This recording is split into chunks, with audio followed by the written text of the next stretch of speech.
country. If anybody doesn't know, Ukraine was given 6 F-16s. They have 6 pilots that were ready to fly, so they were gifted 6. Those 6 F-16s are primarily being used for air defense in the west of the country. They're not being used in a bomber, like a fighter bomber role or a interceptor role, taking out enemy aircraft or anything like that. They're just in the west of the country, flying around, shooting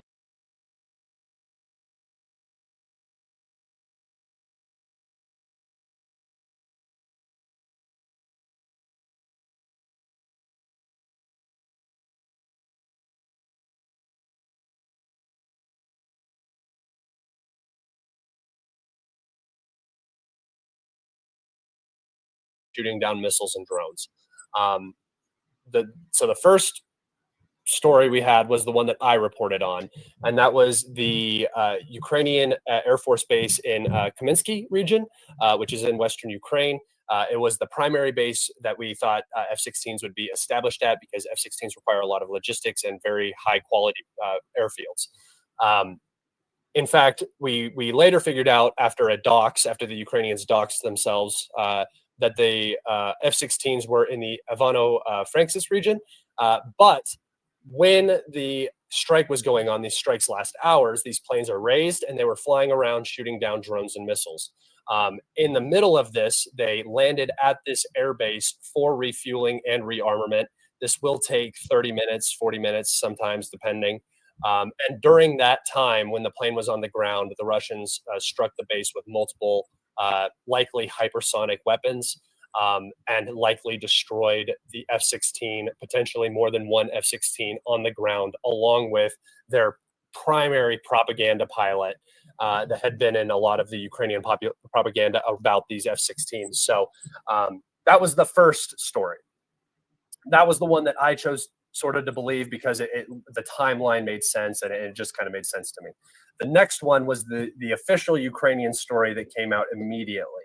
And that was that during combat operations in the F-16, the plane crashed either due to pilot error or some damage sustained either from a missile or a drone that was intercepted. And I know that might sound sort of ridiculous, but in fact, this has happened twice before in Ukraine. Ukraine has lost a MiG-29 and a MiG-27, or a Su-27 and a MiG-29, sorry, to shooting down a drone and debris hitting the plane and taking down the plane. So this is not necessarily a ridiculous statement. I didn't necessarily believe it because it sort of put a hero twist on the whole thing. You know, he died in the air. He died saving Ukrainian lives, shooting down missiles. That's how they made it sound. I was like, okay, that's the propaganda one.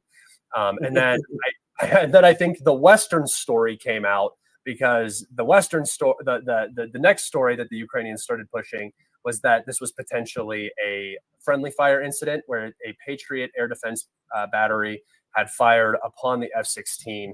And this is the perfect cleanup story for this entire situation because the F-16, an American icon, basically, of the American industrial complex, was taken down not by the Russians, was not hit at a base by the Russians. It was not destroyed by a Russian drone or an Iranian drone in the air.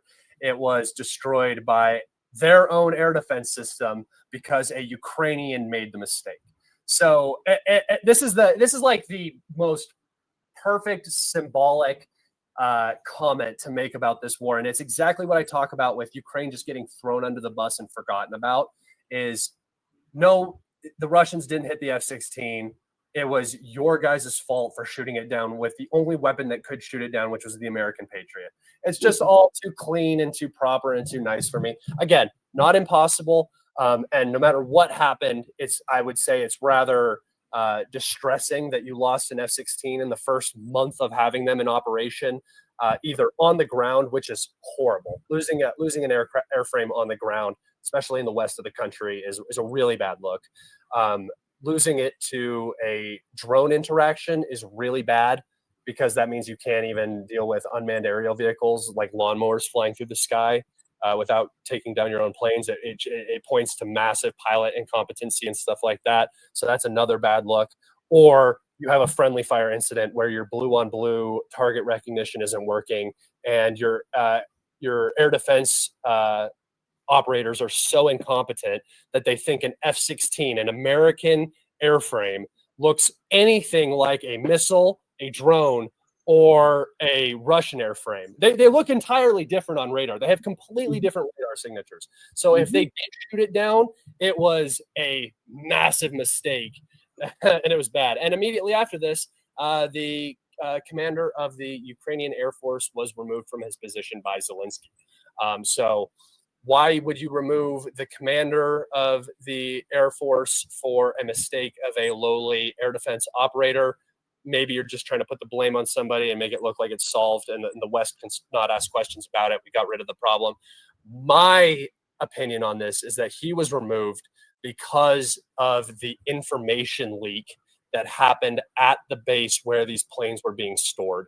That information leak and the information leak that the planes had landed at Kaminsky Airfield led to the Russian strike that likely destroyed this F-16, and I believe that's why he was fired. That's a legitimate reason to fire somebody rather than an accident, right? That doesn't make any sense. So, yeah, because I know now the reports are coming out in the West now, and they're saying it's leaking a little bit in the I think New York Times or the Washington Post that this was not friendly fire. It was not down by friendly fire. It was not pilot error.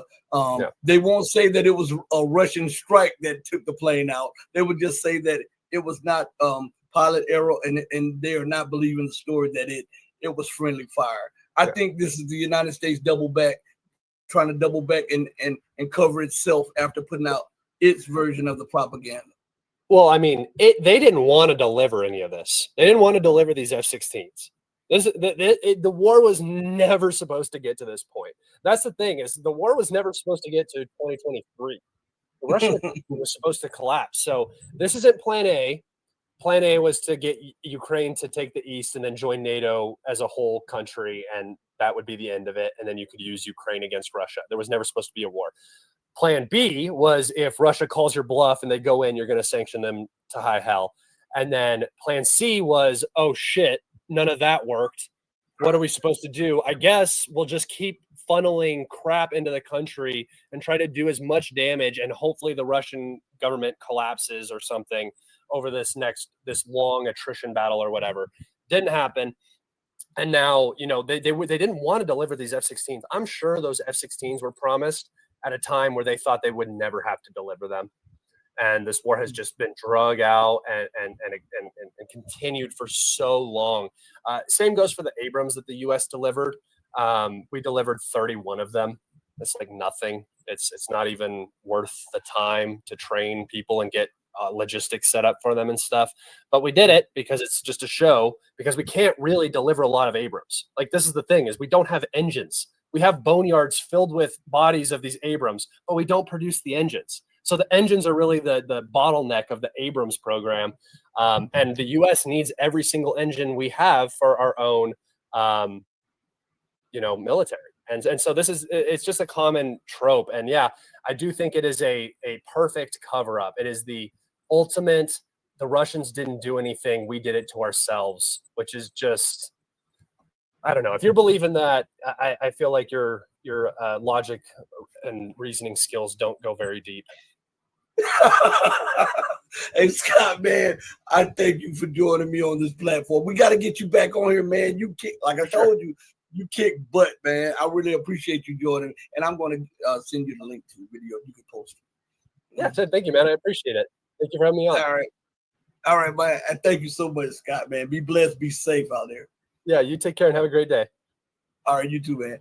Everybody, Scott gave us his hour of his time. We got to be thankful for that. I mean, Scott, you got to go to Kalibrated. This guy has maps. He's telling you how the line is moving and what's going on the battlefield. When I finally found this channel, it blew my mind, because the guy, I mean, he is on point with this stuff. So you have to go to Kalibrated and subscribe. You got to give this, and go to his Patreon also. Go to Scott's Patreon. I should have a live stream today at 4 p.m. Eastern Standard Time. So that is in 2 hours. Give me a shout out. Scott, be blessed, man. Thank you so much. Everybody listen.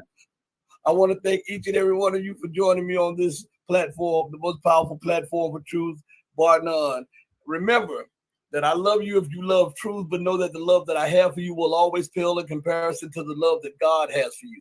Until we next speak again, stay strong, stay true, but above all things, stay righteous. And remember this, always do right to others, not because others are watching, but because it's the right thing to do. Because even when no one else is watching, God is watching. Hey, mama, your baby boy loves you more than life. Deuces, everybody. We're out of here. Peace.